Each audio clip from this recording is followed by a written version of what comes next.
আসসালামু আলাইকুম প্রিয় শিক্ষার্থী বন্ধুরা, স্বাগত জানাচ্ছি মারফত ইংলিশ টিচিং সেন্টারে। আজকে তোমাদের জন্য আমি সিম্পল কমপ্লেক্স কম্পাউন্ডের অতি গুরুত্বপূর্ণ বিষয় হাজির করেছি। তোমরা জানো যে আসলে সিম্পল কমপ্লেক্স কম্পাউন্ড তোমাদের জন্য খুবই জটিল। তো আমি একটা তোমাদের জন্য টেকনিক অবলম্বন করেছি। তোমরা যদি টেকনিকটা অবলম্বন করতে পারো তো তোমাদের সিম্পল কমপ্লেক্স কম্পাউন্ড করার ক্ষেত্রে অনেকটা সহজ হয়ে যাবে। কিভাবে সেটি জানার জন্য অবশ্যই আমাদের সাথে একটু তোমাকে থাকতে হবে। হ্যাঁ, আমরা যে গুরুত্বপূর্ণ যে বিষয়টি তোমাদের জন্য এনেছি সেটা লক্ষ্য করো। সিম্পল কমপ্লেক্স কম্পাউন্ড, তুমি যখন সিম্পল কমপ্লেক্স কম্পাউন্ড করতে যাবে তখন এই টেকনিকটা অবলম্বন ফার্স্টে করবে, তাহলে তোমার সিম্পল কমপ্লেক্স কম্পাউন্ড করা একেবারে পানির মতো সহজ হয়ে যাবে। কেমন? তুমি যখন কমপ্লেক্স, ফার্স্ট তোমাকে জানতে হবে কমপ্লেক্স সেন্টেন্সটা আসলে কি, কমপ্লেক্স সেন্টেন্সের মধ্যে কি কি থাকে, এবং সেই থেকে আমরা আবার সিম্পলে কি থাকে, কম্পাউন্ডে কি থাকে। হ্যাঁ, এই সার্বিক বিষয়গুলো প্রথম অবস্থায় তোমাকে জানতে হবে। সবসময় তুমি মনে রাখবে কমপ্লেক্স সেন্টেন্স যখন তুমি করবা বা কমপ্লেক্স সেন্টেন্স থাকুক যেটাই হোক, তুমি সবসময় খেয়াল রাখবা যে কমপ্লেক্স সেন্টেন্সের সাবজেক্ট, দেখছো সাবজেক্ট মানে সাবজেক্ট দুইটা থাকে। আমরা যে টেকনিক, এই নোটটা তুমি লিখে নিবে খাতায়। হ্যাঁ, একটু দেখো, তোমরা দেখতে পাচ্ছ, এটা অবশ্যই লিখে নিবে। এটা লিখে নিলে তোমাদের জন্য অত্যন্ত সহজ হবে সিম্পল কম্পাউন্ড করার ক্ষেত্রে। সবসময় মনে রাখবে যে যখনই তুমি সিম্পল কমপ্লেক্স কম্পাউন্ড করতে যাবা তখন তুমি খেয়াল রাখবা যে কমপ্লেক্স সেন্টেন্সের সাবজেক্ট, হ্যাঁ লক্ষ্য করো, সাবজেক্ট থাকে দুইটা, এরপরে ভার্ব দুইটা, কনজাংশন থাকবে একটা, মানে কমপ্লেক্স সেন্টেন্স দুইটা ক্লোজ থাকে।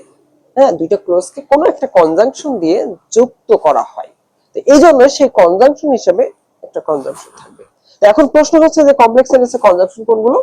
আমরা দেখো কমপ্লেক্স সেন্টেন্সের কনজাংশন এখানে বেশ কিছু নিয়ে এসেছি।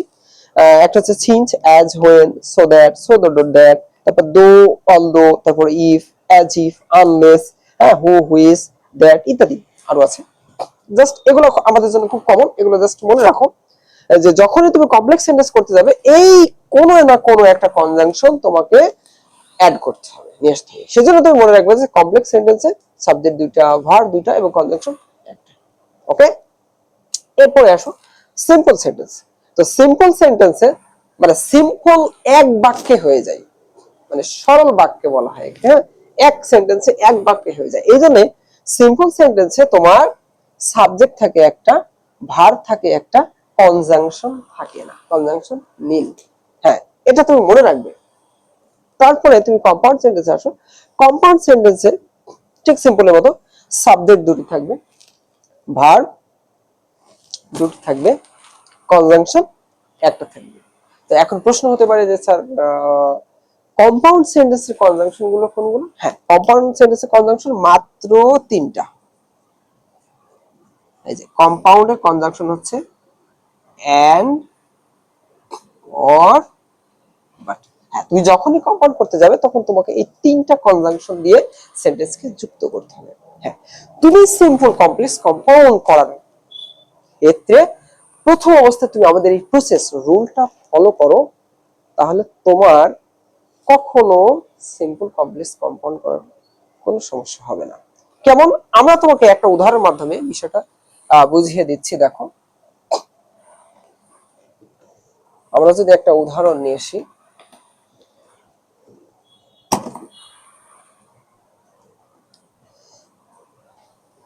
হি reads more so that he can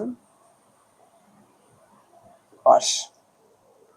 এখন তুমি যদি দেখো এই সেন্টেন্সটা দেখো তো, এই দেখো সাবজেক্ট সাবজেক্ট, তাহলে কয়টা হলো সাবজেক্ট? এই সেন্টেন্সের সাবজেক্ট দুইটা। ইয়েস, হ্যাঁ, এটা ভার্ব, এটাও ভার্ব। ধরো তুমি এখানে ভার্ব ধরো, তাহলে ভার্ব কয়টা হলো? দুইটা। আর এই যে কনজাংশন, এটা হচ্ছে আমাদের কনজাংশন, তাহলে কনজাংশন কয়টা? একটা। তাহলে হিসাব অনুপাতে কি সাবজেক্ট দুটো, ভার্ব দুইটো কনজাংশন একটা। তাহলে এই সেন্টেন্সটা এখন কনজাংশন কোনটা আছে? কনজাংশন লক্ষ্য করো, কনজাংশন কি আছে? So that. তো সো দ্যাট যুক্ত কনজাংশন কার থাকে? কমপ্লেক্সে থাকে, তার মানে সেন্টেন্সটা কমপ্লেক্স। ইয়েস। এখন তুমি যদি এটাকে সিম্পল করো, আমরা যদি সিম্পল করি, দেখো এই সেন্টেন্সকে যদি আমরা সিম্পল করি তাহলে যেটা হবে, he reads more to pass. হ্যাঁ, মানে সো থেকে এই যে ক্যানের পরিবর্তে টু হয়, এটা আমাদের নিয়ম। আমরা তোমাদেরকে এই নিয়মগুলো ধীরে ধীরে একের পর আমরা ইনশাল্লাহ দিব। তো আমরা তোমাদের এখানে যদি লক্ষ্য করে দেখো, এটা হচ্ছে সাবজেক্ট, এটা ভার্ব, আচ্ছা কনজাংশন আছে না? তুমি এখানে দেখো সাবজেক্ট একটা, হ্যাঁ সাবজেক্ট একটা, তারপরে কি ভার্ব একটা, কনজাংশন হিসেবে কি জিরো নেই। সিম্পল সেন্টেন্স দেখো সাবজেক্ট একটা। এখন এই যে এইটা এখানে একটা তোমার কাছে প্রশ্ন দেবে, স্যার এটা ভার্ব না, এটা টু প্লাস ইনফিনিটিভ বলা হয়, এই ভার্ব হিসেবে এখন নেই, হ্যাঁ এটা ইনফিনিটিভে রূপান্তর হয়ে গেছে। এরপর একই সেন্টেন্স যদি আমরা কম্পাউন্ড করি, হ্যাঁ এই সেন্টেন্স যদি আমরা কম্পাউন্ড করি, দেখো হি reads more and he can, হ্যাঁ দেখো সাবজেক্ট ভার্ব, এটা কনজাংশন, এটা সাবজেক্ট আর এটা ভার্ব। এখন যদি আমরা এদিকে নিয়ে আসি তাহলে দেখো সাবজেক্ট হচ্ছে কয়টা? দুইটা, ভার্ব দুইটা, কনজাংশন একটা। ঠিক আছে না? তাহলে তুমি জাস্ট আমাদের এই প্রসেসটা ফলো করো, ইনশাআল্লাহ তোমাদের সিম্পল কমপ্লেক্স কম্পাউন্ড করার ক্ষেত্রে কোনো সমস্যা হবে না। জাস্ট আমরা যেভাবে তোমাদেরকে বুঝিয়েছি সেই বোঝাগুলো একটু মনে রাখবে, তাহলে তোমার সিম্পল কমপ্লেক্স কম্পাউন্ড করার ক্ষেত্রে কোনো সমস্যা হবে না। আমরা পরবর্তীতে তোমাদের সিম্পল কমপ্লেক্সের ধারাবাহিক ক্লাস আনবো, সেই প্রত্যাশা এই পর্যন্ত। আসসালামু আলাইকুম।